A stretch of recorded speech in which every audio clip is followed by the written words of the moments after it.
The Bible Study Podcast, episode 226. Today, the Bible Study Podcast begins a study of 1 Samuel.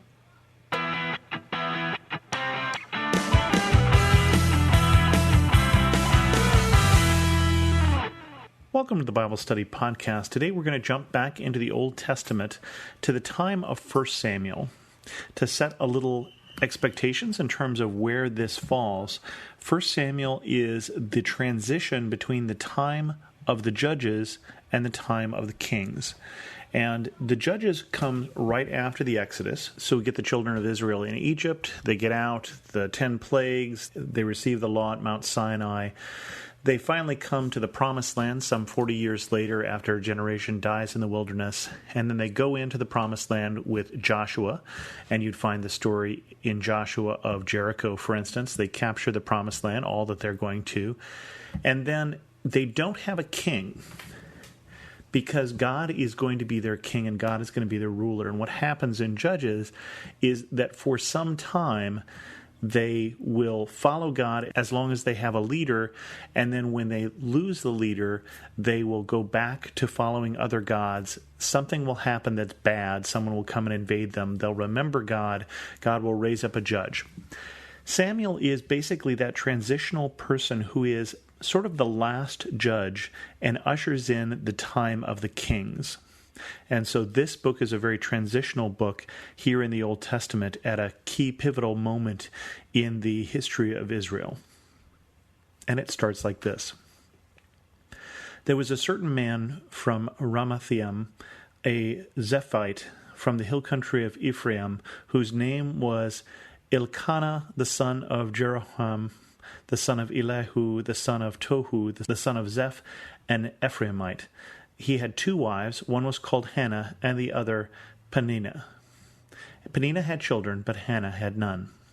Year after year, this man went up from his town to worship and sacrifice to the Lord Almighty at Shiloh, where Hophni and Phinehas, the 2 sons of Eli, were priests of the Lord.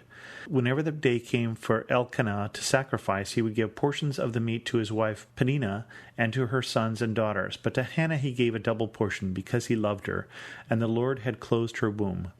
Because the Lord had closed Hannah's womb, her rival kept provoking her in order to irritate her. This went on year after year. Whenever Hannah went up to the house of the Lord, her rival provoked her till she wept and would not eat. Her husband Elkanah would say to her, "Hannah, why are you weeping? Why don't you eat? Why are you downtrodden? Don't I mean more to you than 10 sons?" The first thing that we see in this particular chapter is why having 2 wives is not necessarily a particularly good idea, and why we don't tend to do it much anymore. There's a problem that Hannah has, and it's a little more complicated than she doesn't have sons. She doesn't have sons, and therefore she doesn't have as much status. At this point, your sons would determine your status as a wife, and I say that not thinking that that is still the case, but that is certainly the case at this time. And so she is goaded by this other wife who has kids and she has none, because this is clearly a reflection of her. This is some sin that she has done. This is some shortfalling of her. Don't even think of it as a medical problem. Think of it as a stigma. Think of it as something is wrong with her. And that's really how she would be perceived, especially by this other wife, but not apparently by her husband who loved her. And so it's not that she necessarily wants kids to play with, but her whole status is wrapped up in the fact that she hasn't had kids. Now, kids were very important, as they are in a lot of countries, because there is no Social Security, for instance. So how well you live in your old age, what little old age you may get, is going to be determined by what children you have, because that's who's going to take care of you. And we still see that in developing countries. You'll see that as child mortality goes down, the family size also goes down, because you don't have to have as many kids to make sure that someone will take care of you when you get old. In rural India, you have a family size of about 5 kids per family, but in industrial India of 2 kids per family. So you can see that play out here, that this importance of children. Once when they finished eating and drinking in Shiloh, Hannah stood up. Now Eli the priest was sitting on his chair by the doorpost of the Lord's house. In her deep anguish, Hannah prayed to the Lord, weeping bitterly. And she made a vow, saying, Lord Almighty, if you will only look on your servant's misery and remember me, and not forget your servant, but give her a son, then I will give him to the Lord for all the days of his life, and no razor will ever be used on his head.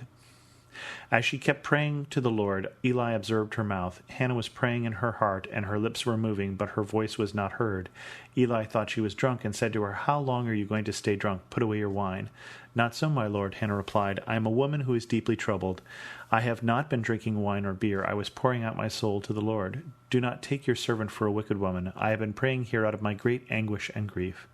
Eli answered, Go in peace, and may the God of Israel grant you what you have asked of him. She said, May your servant find favor in your eyes. Then she went her way and ate something, and her face was no longer downcast. Early the next morning they arose, and she worshipped before the Lord, and then went back home at Ramah. Elkanah made love to his wife Hannah, and the Lord remembered her. So in the course of time Hannah became pregnant and gave birth to a son. She named him Samuel, saying, Because I asked the Lord for him. And the word Samuel sounds like the Hebrew word for heard by God. And so we get this emotional scene where Hannah comes to the place where the priest is. I want to say comes to the temple, but we're a couple generations before the temple will be built.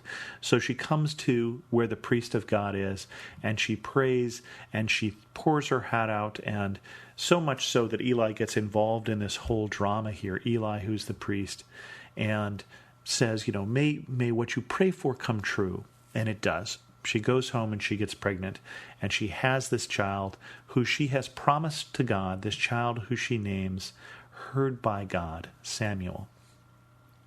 When her husband Elkanah went up with his family to offer the annual sacrifice to the Lord and to fulfill his vow, Hannah did not go. She said to her husband, After the boy is weaned, I will take him and present him before the Lord, and he will live there always. Do what seems best to you, her husband Elkanah told her. Stay here until you have weaned him, only may the Lord make good his word. So the woman stayed at home and nursed her son until she had weaned him. After he was weaned, she took the boy with her, young as he was, along with a 3-year-old bull, an ephah of flour, and a skin of wine, and brought him to the house of the Lord at Shiloh. When the bull had been sacrificed, they brought the boy to Eli, and she said to him, Pardon me, my lord. As surely as you live, I am the woman who stood here beside you, praying to the Lord. I prayed for this child, and the Lord has granted me what I asked of him. So now I give him to the Lord. For his whole life he will be given over to the Lord. And he worshipped the Lord there. Now, before we leave this story, I want to deal with kind of a difficult question that comes up is, why is Hannah's prayer answered, and why wasn't it answered before?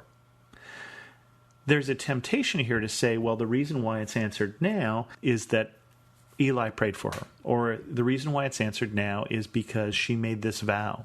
Well, why wasn't it answered before? Was there something wrong that God chose not to answer her prayer before? And the answer is we don't know. We don't know why God chose this time, but we see, or we will see as this book goes forward, that because God chooses to answer this prayer of this woman, he answers the prayers of all of Israel, because Samuel will become a leader of Israel for many years. And so her child is an answer to prayer, but not just her prayer, or her child is not just a blessing for her. And so she gives this child, as she promised, over to the use of God. And this child is dedicated to God's use, is set apart for God's use. And he will follow in the footsteps of Eli, and we'll see later on, not in the footsteps of Eli's sons who are not faithful to God. So that will all come up next time.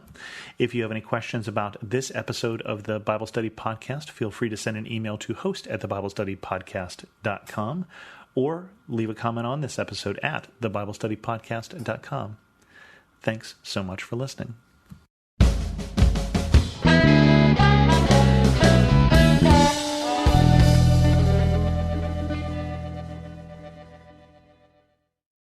Looking for ways to stay positive? Brighten your day with the Free Story Behind podcast. Hear weekly short stories that showcase true joy, love, and hope. Listen now at lifeaudio.com or by searching for Story Behind wherever you get your podcasts.